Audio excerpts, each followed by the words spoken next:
Jagoan Energi kembali lagi di podcast Energy Drink dengan saya Mestai Cindy, bisa kalian panggil saya Ayu. Dalam podcast Energy Drink kali ini kami membawakan tema mengenai menilik urgensi reformasi subsidi energi di Indonesia. Nah, untuk itu telah hadir nih bersama kami ada Pak Lucky Lonto selaku Associate and Country Coordinator dari Program Energy International Institute for Sustainable Development atau biasa disingkat IISD. Pak Lucky, selamat datang Pak Lucky. Terima kasih Selamat datang, sekali. selamat pagi yuk. Iya, selamat pagi. Terima kasih Pak sudah menerima undangan kami untuk hadir di podcast Energy Drink. Dan Sama-sama. kali ini nih Pak, kita bakal ngobrol mengenai subsidi energi Pak. Basic dari Hmm, subsidi energi itu seperti apa. Jadi harapannya nanti bisa memberikan pengetahuan lah kepada masyarakat umum selama 30 menit ke depan gitu Pak. Kita boleh langsung Pak ke pertanyaannya. Oke. Oke, siap. Nah, ini pertanyaan pertama ini dari dasar dulu ya Pak. Mm-mm. Sebetulnya latar belakang kenapa sih Pak pemerintah itu menerapkan subsidi pada kebanyakan komoditas energi di Indonesia menurut Bapak? Komunitas apa Komoditas pertanyaannya? energi. Jadi kenapa sih Pak pemerintah itu memberikan subsidi kepada banyak komoditas energi di Indonesia? Karena kan ada banyak tuh Pak dari BBM disubsidi, Pertalite ya terutama, dan solar. Kemudian LPG subsidi, kemudian listrik juga ada subsidi. Sip. Basisnya itu apa ya Pak? Ini pertanyaan bagus nih. Karena orang yang ingin studi tentang subsidi BBM, ya, kayak spesialisasi saya ini perlu ngerti subsidi BBM ini sejarahnya bagaimana. Baru nanti lebih seru studinya. Betul, betul. Jadi subsidi BBM di Indonesia itu sebenarnya sejarahnya tuh bisa dilacak kira-kira catatan sejarahnya tuh sejak tahun 1960-an. Nah, muncul di APBN pertama kali itu APBN tahun 75-76. Dulu APBN itu putusnya di bulan Juni, tengah tahun. Jadi bentuk APBN-nya bukan per tahun tapi 75-76. Nah, Hmm. habis itu kita punya catatan lagi tahun 78-79 itu mula-mula disebut namanya subsidi BBM. Nah, arti subsidi BBM kalau kita mau tahu berdasarkan sejarahnya itu pertama-tama itu ada dua arti. Arti yang pertama itu tafsir resmi kalau pemerintah ngomong ke masyarakat. Subsidi BBM itu adalah salah satu subsidi sebagai bentuk pemerataan hasil pembangunan. Jadi ini tafsir pertama BBM, arti politiknya. Yang kedua itu arti teoritisnya. Arti subsidi BBM itu instrumen ekonomi yang punya fungsi untuk stabilisasi dan juga fungsi stimulus. Nah, subsidi BBM-nya Indonesia itu awal-awalnya itu di kerosin, minyak tanah. Subsidi bensin itu nyubsidi solar dulu, diesel, kayak begitu. Entah bagaimana perkembangannya, ini catatannya agak nggak lengkap, tiba-tiba semua komoditas energi disubsidi. Sampai Hmm. aftur, penerbangan, dan juga apa bahan bakar eh, apa sih namanya kapal laut kayak begitu. Tapi kalau mau dirunut lagi, kita harus paham kalau subsidi ini artinya berbeda, berkembang. Pasca krisis 98, muncul lagi satu penafsiran baru. Subsidi itu adalah alat negara untuk membantu orang miskin. Ini yang definisi yang kita kenal sekarang nih, kayak begitu. Nah, subsidi itu dimungkinkan karena tiga hal. Yuk, pertama ada surplus anggaran karena kita oil boom. Yang kedua, kita punya barangnya, minyak mentahnya. Jadi kita bisa untuk melakukan subsidi. Dan yang faktor ketiga, karena kita punya dananya, kita punya barangnya, kita mampu mengontrol distribusi dan harga dari komoditas ini. Nah, begitulah kira-kira singkatnya. Kalau mau ditanya subsidi BBM itu arti dan sejarahnya bagaimana di Indonesia. Nah, kerepotannya lepas kontrol kebijakannya, jadi mesti ditata ulang. Kira-kira gitu. Nah, kalau tadi kan berarti secara definisi sendiri kan juga berubah ya Pak. Jadi memang mengikuti zamannya Pak. Nah, kalau harganya sendiri Pak, harga subsidi itu sebetulnya faktor yang mempengaruhi kenapa pemerintah menetapkan harga segini itu Bapak tahu nggak ya Pak untuk basisnya itu apa ya Pak? Bahas formulanya atau patokan Mm-mm. harga. Kalau patokan harganya itu ke pasar minyak mentah internasional, Hmm. West Texas Intermediate, kayak begitu. Jadi kombinasi bisa dicari aja, karena mirip-mirip trennya, tapi harga patokannya beda. Atau pakai harga MOPS yang ada di Singapura. Tapi kalau komponen harga subsidinya itu dipengaruhi oleh harga pasarnya, kemudian nilai tukar, kemudian yang terakhir itu sama volume atau ketersediaan em, minyaknya, komoditas ya, kayak begitu. Nah, dari situ nanti kita bisa ngitung berapa seberapa mau kita itu harganya bisa rendah, kayak begitu. Selisihnya itu namanya subsidi BBM. Dan itu secara rutin di review ya Pak untuk harga BBM ini seharusnya Nah, gitu ya Pak? sayangnya enggak.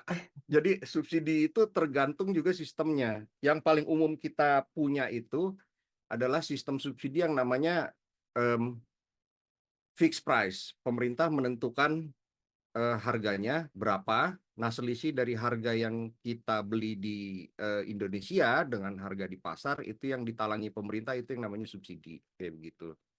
Itu kalau pakai sistem fixed price. Tapi ada juga di Indonesia sistem yang mensubsidi em, ongkos distribusinya, kayak program yang namanya BBM satu harga, kayak begitu.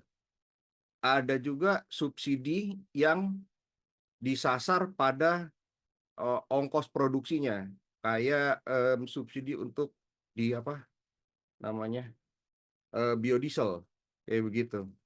Nah, jadi ada banyak sistem subsidi, tapi pada intinya fungsinya adalah menjamin keterjangkauan komoditas tertentu oleh masyarakat Indonesia. Nah, dengan selisih yang ditanggung oleh negara. Salah satu subsidi model lain adalah subsidi yang kita punya di listrik yang 450 volt ampere dan 900 volt ampere. Itu menyasar bukan selain harga atau tarif, itu menyasar kelompok tertentu. Jadi, tapi intinya sama ya, untuk mengontrol harga. Kalau kompensasi itu kan kalau di laporan pemerintah tuh Ya, ada subsidi dan bagus. kompensasi kan Pak? Itu perbedaannya bagaimana ya Pak ya? Jadi subsidi itu di Indonesia selain punya definisi teoritis, punya definisi politik. Nah, ini yang kita kenal sekarang, subsidi itu hanya untuk orang miskin, kayak begitu. Nah, untuk komoditas yang bisa langsung diakses masyarakat, namanya subsidi. Tapi bagaimana kalau misalnya subsidinya ini disalurkan ke perusahaan atau badan usaha? Itu nggak boleh, nggak bisa masuk ke dalam definisi subsidinya Indonesia.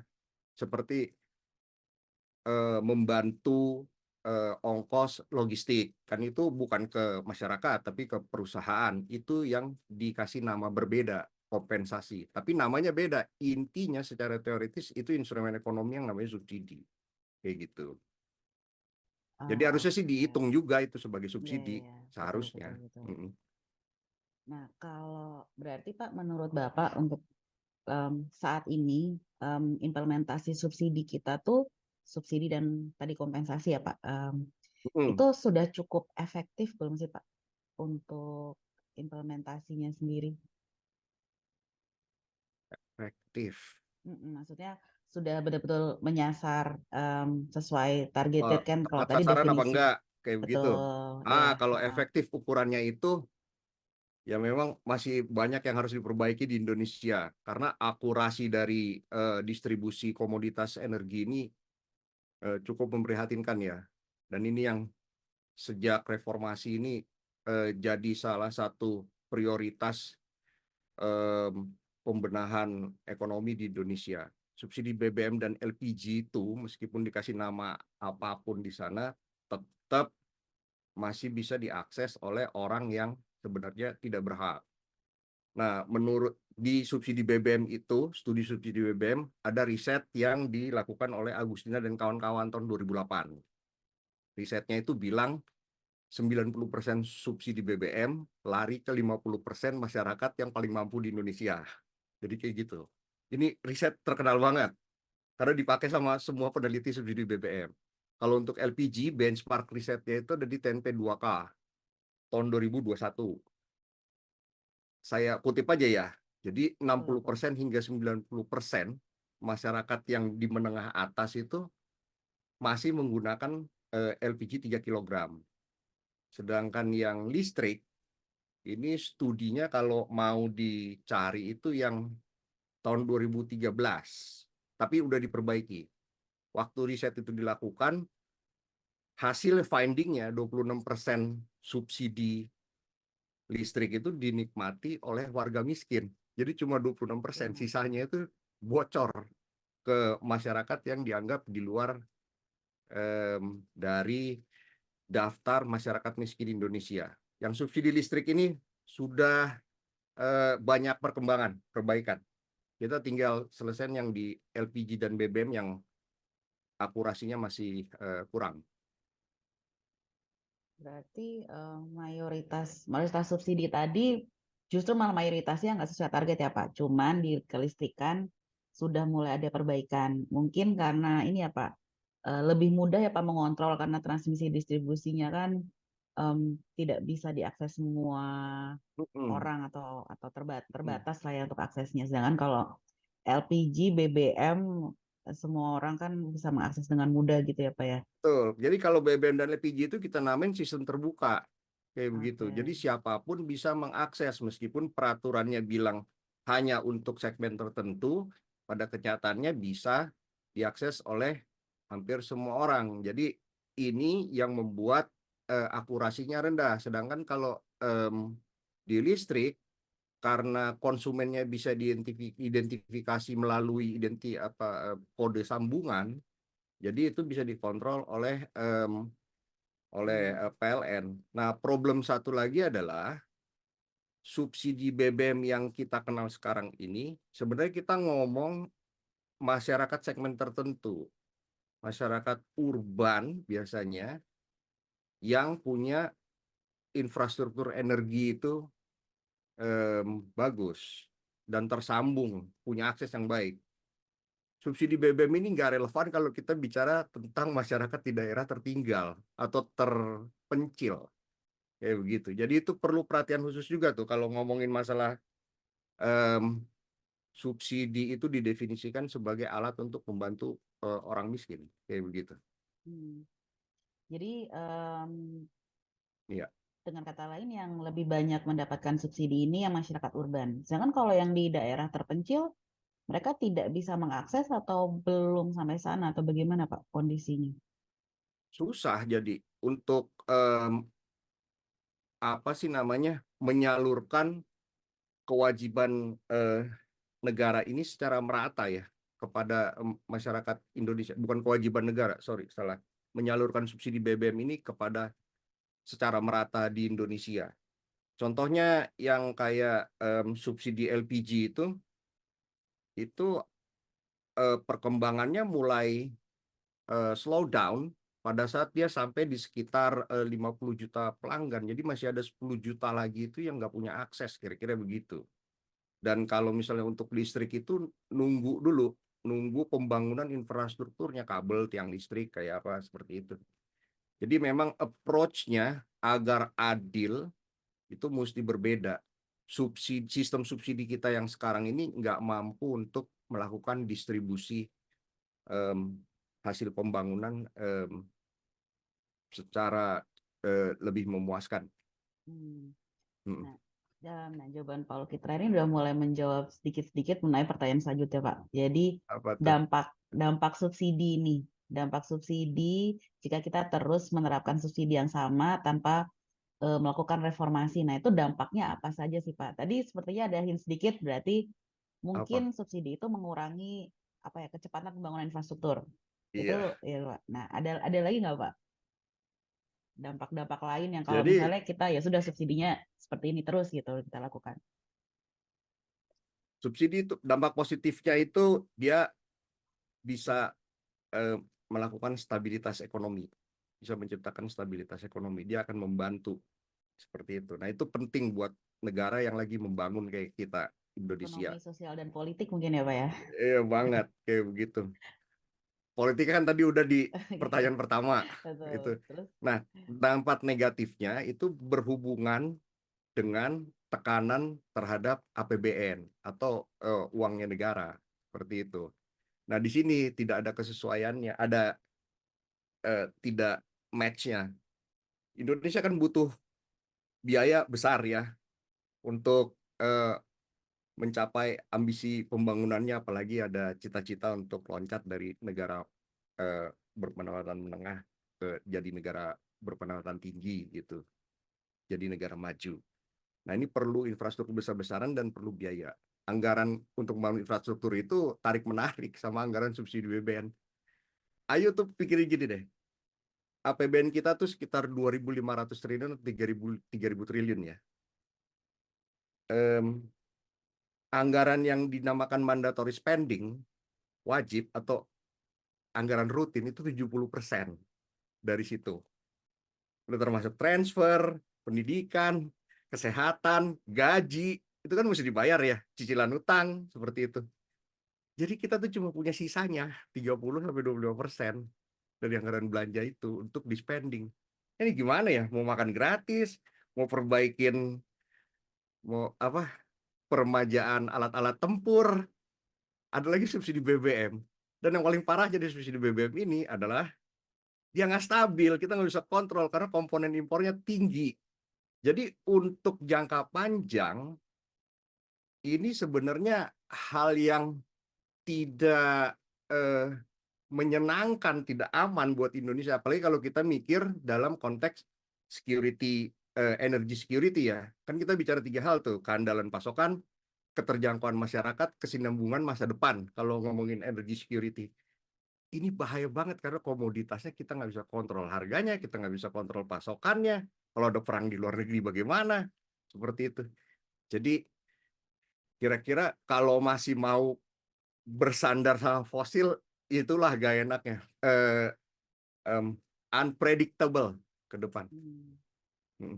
terutama karena ini ya Pak, jadi memang karena perubahan status juga Indonesia yang dulu kita ekspor minyak, sekarang kita justru net importir ya. Jadi terutama Iya, karena itu ya Pak ya. betul. Betul sekali. Nah, kemudian kalau kita harus melakukan reformasi, rekomendasinya seperti apa Pak? Tahapannya seperti apa? Kan nggak mungkin kan kalau kita tiba-tiba harus langsung stop. Itu pasti akan ada ketidakstabilan tadi, politik iya, sosial iya, ekonomi iya. Nah, step by step-nya itu seperti apa ya Pak baiknya?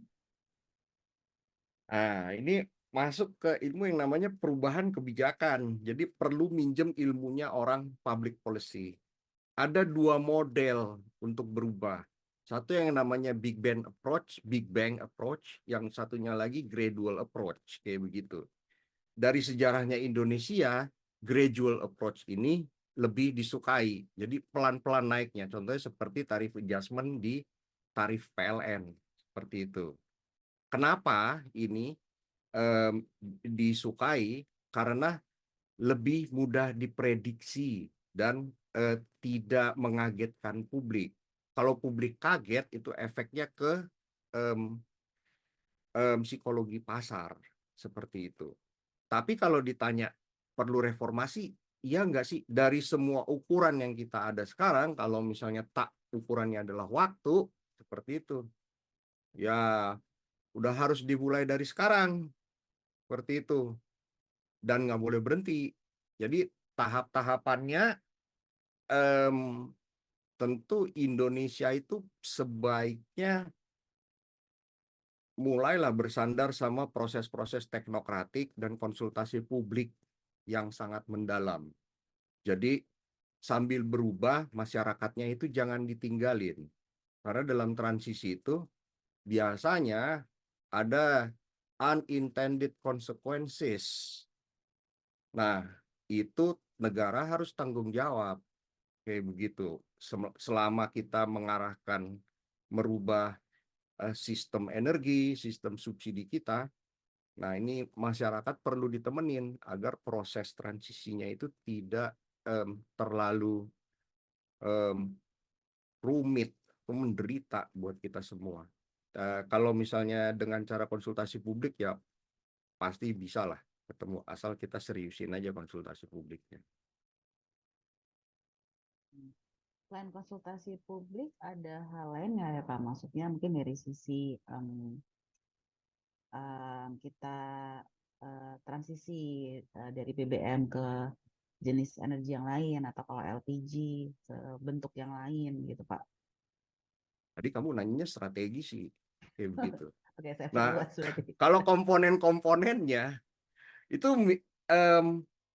kalau dirangkum dan coba disingkat, banyak sih sebenarnya detailnya. Kalau bikin strategi transisi itu banyak sebenarnya. Misalnya mulai dari perencanaan, konsultasi, konsolidasi, komunikasi publik, eksekusi, monitoring. Kayak begitu. Itu mesti jalan siklusnya terus. Tapi kalau mau disingkat, untuk konteks Indonesia, kan teori ini perlu dibumikan di Indonesia. Indonesia perlunya apa dalam transisi energinya?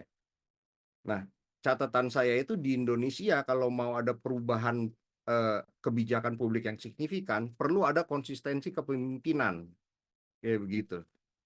Jadi ada leadership, kepemimpinan politik, dan sepakat kita secara bangsa itu ini hal penting. Kalau bisa dibikin undang-undangnya atau dibikin kesepakatannya di parlemen dan pemerintah.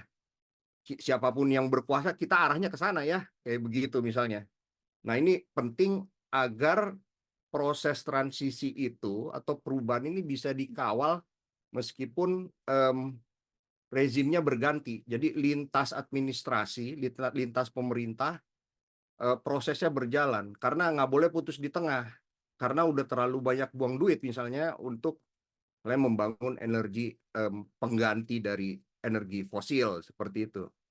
Nah, komponen kedua adalah pada saat kita melakukan perubahan sistem subsidi atau harga bahan bakar fosil, tentu ada resiko kalau misalnya harga bahan bakar fosilnya ini akan menjadi tinggi.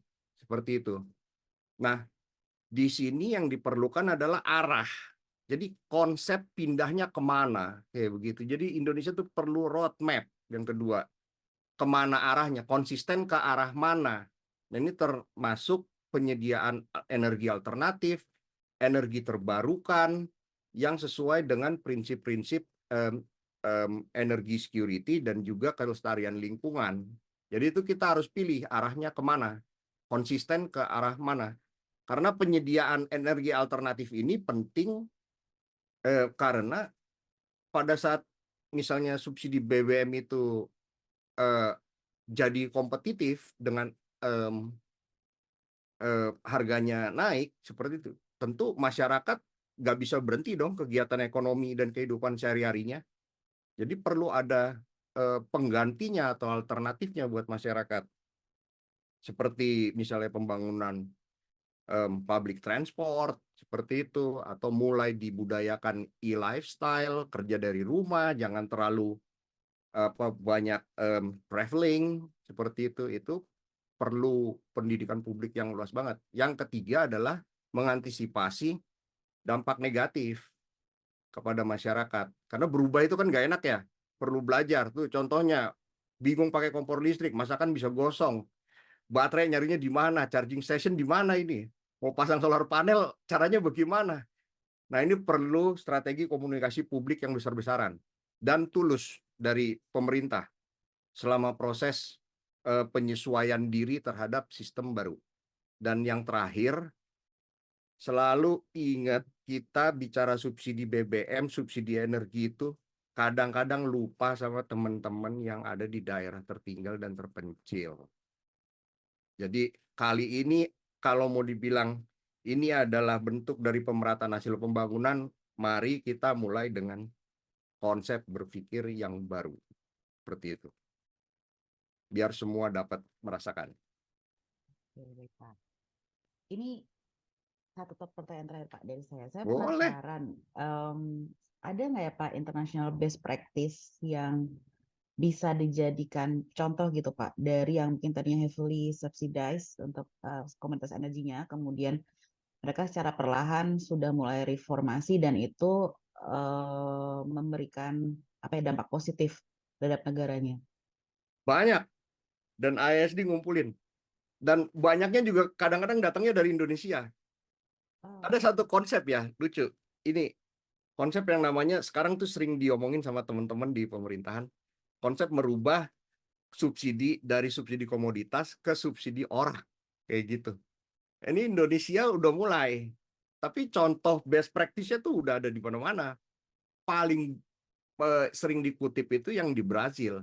Yang namanya Bolsa Familia. Itu nggak terjadi dalam cepat. Dia berkembang. Dari subsidi orang miskin, habis itu disuruh ibu-ibu untuk ngawasin uangnya, karena entah bagaimana pengalaman di sana, mereka lebih percaya ibu-ibu yang ngurusin. Kemudian ditambahin masalah subsidi energi, kayak begitu. Lagi ada tunjangan Natal, jadi tambah bagus. Akhirnya bisa menggantikan subsidi energi, kayak begitu. Nah, juga transisi yang dilakukan contohnya di negara Nordik ya, untuk melakukan injeksi atau penetrasi pasar electric vehicle. Itu model-model subsidi untuk menstimulus masuknya teknologi baru ke dalam pasarnya mereka, itu bagus untuk dipelajari. Jadi contoh negara yang melakukan reformasi sistem energinya dan juga sistem bantuan sosialnya tuh udah ada kayak begitu. Poin pelajarannya adalah bisa, tapi harus serius dan konsisten. Pasti bisa. Indonesia juga loh. Udah kan bansos kita udah tambah keren tuh. oh yang bantuan langsung, ya bantuan langsung. Kok dulu bantuan langsung tunai ya apa namanya ya? Ya, bansos langsung tunai. Jadi Hmm. tadinya lewat kantor pos, habis itu lewat Hmm. bank, kayak begitu tadi. Coverage-nya juga udah mulai banyak beragam di pendidikan atau beras doang atau ini. Kita bisa mulai dari situ dan eh, apa, memperbaiki atau mulai mengubah